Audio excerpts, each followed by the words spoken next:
What is up? My name is Jesse Handcuff. I'm from Evan37.com, and today we're going to talk about how to light a Delta 8 pre-roll. They're pretty tricky because they're covered in oil, right? When we talk about a Delta 8 pre-roll, it's actually an organic hemp flower pre-roll that's covered in Delta 8 oil.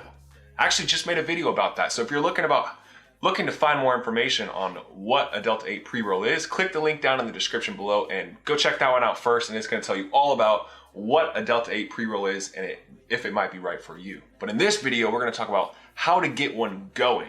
I'm going to light one up, and then I'll tell you a story about how the airlines lost my bags for 2 weeks while I was traveling overseas. It was quite crazy, and what I did and how I kind of came out of that, what I learned from it. So before we get into that, let's light up one of these pre-rolls. So today we have 4, the whole line of Evolve from Evan37 Delta 8 pre-rolls. We've got a Cookies, Granddaddy Perp, OG Kush, and Pineapple Express, which is the one that I had lit up when I walked onto the camera. So we're not gonna use that one.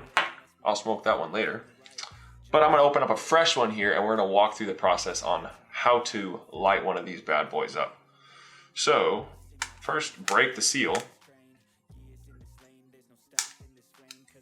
Maybe. We know it's super fresh. Get this thing opened up. So this is what we're looking at. As you can see, this thing is sticky. It's covered in oil. If you were just to light it up, it might canoe, or it might like just burn off like a birthday candle like it was when I walked on. So let me show you how we're gonna do this. First, let me grab my lighter. All right, so you got your pre-roll here, you're getting ready to light it up. This is what I would recommend. And I'm gonna show you my personal special trick that I've been using for years, and I've never really seen anybody else do it. So here it is.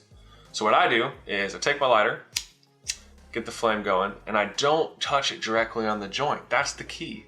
Don't burn the joint, right? Like if you're roasting a marshmallow, right, you can stick it right in the fire and you can burn it all up and it's gonna taste all right, but I mean, it's still gonna be black, you know?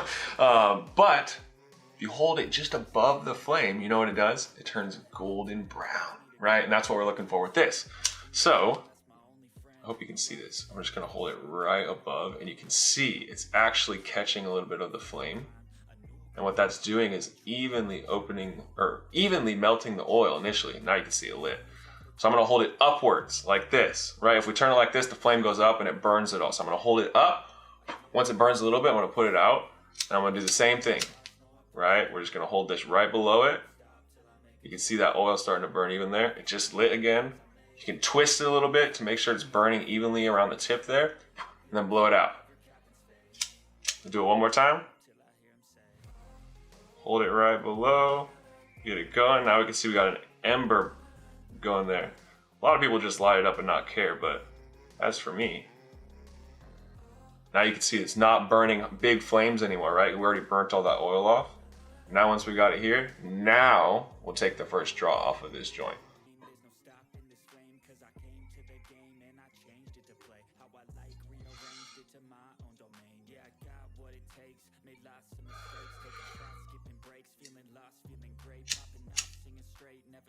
Takes a bit to get going, but it is just about there. You just have to basically burn through the top layer of oil and get it burning evenly without completely destroying how the burn is distributed around the joint.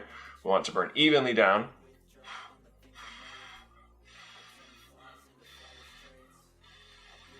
There you go. You can see we got a nice little ember going there.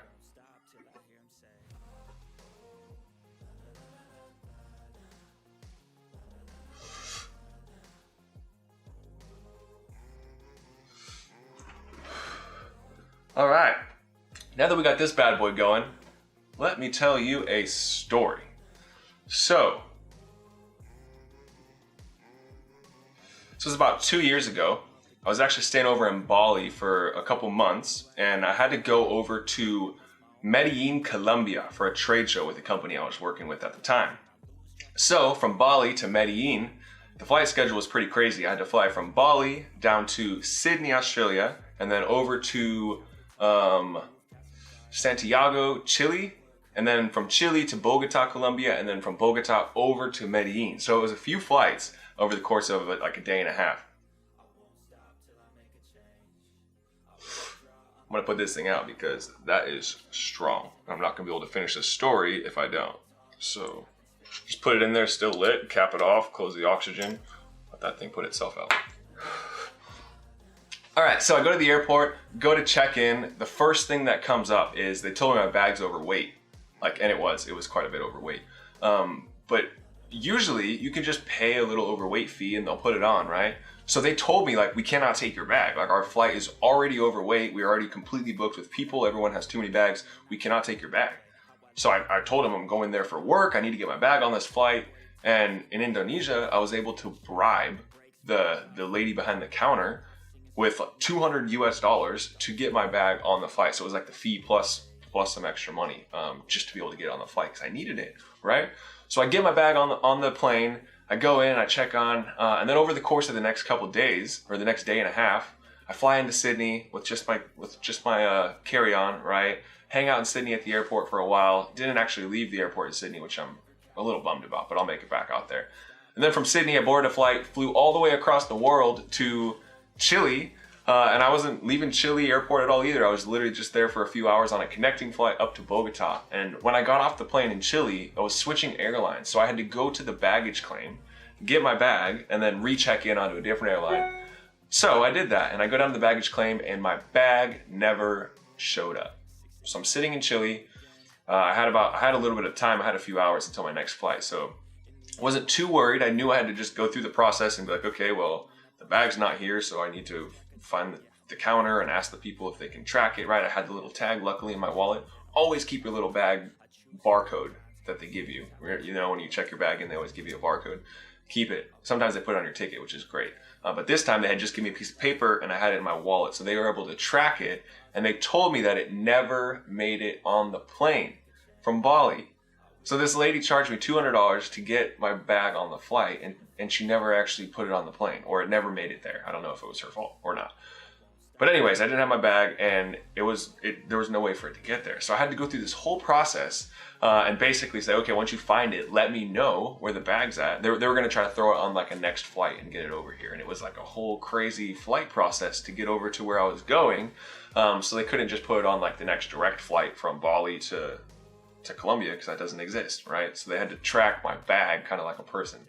Anyways, I continued on with my day. Didn't really stress about it too much. I figured what's going to happen is going to happen. Worst case, I can get some new clothes or something, you know? It was my clothes, it was some stuff for work. Luckily, I did have my backpack with my laptop and my phone charger and my toothbrush and a lot of that type of stuff in my backpack and my carry-on. So it was just all of my wardrobe and then some stuff that I needed for the trade show at work.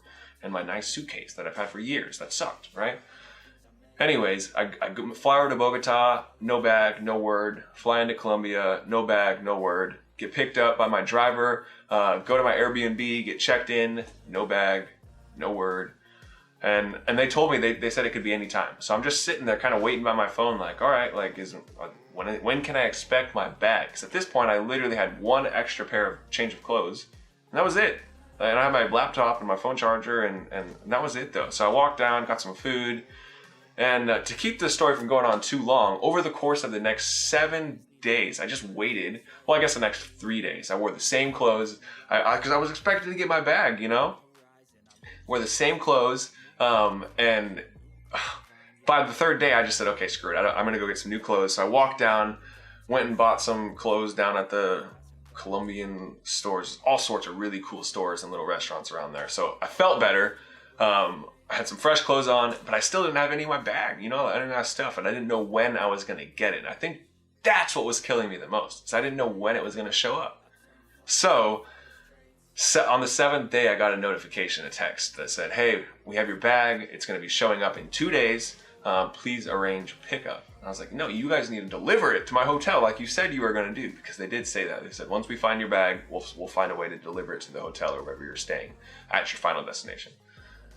So on the 9th day, I got a $50 taxi back to the airport all the way across Medellin, made it back up there, found this underground bunker where they keep all lost baggages and stuff. And I walked in, And there was my bag. And I had never been so happy to see my suitcase in a long time. It had been a solid, I mean, from the moment I left to go to the airport, from when I like zipped up the suitcase and put it away and not to be opened again, it had been like over 2 weeks. Yeah, like over 2 weeks because of travel and everything. So I had never been so happy to see my bag. And after that, I thought about it for a while, and through the whole process, I wasn't really too mad. I wasn't really stressed out because it was just a bag, you know. Like that's one of the things that can happen when you're traveling, when they're dealing with hundreds of thousands of luggages and all different flight schedules and all that type of stuff.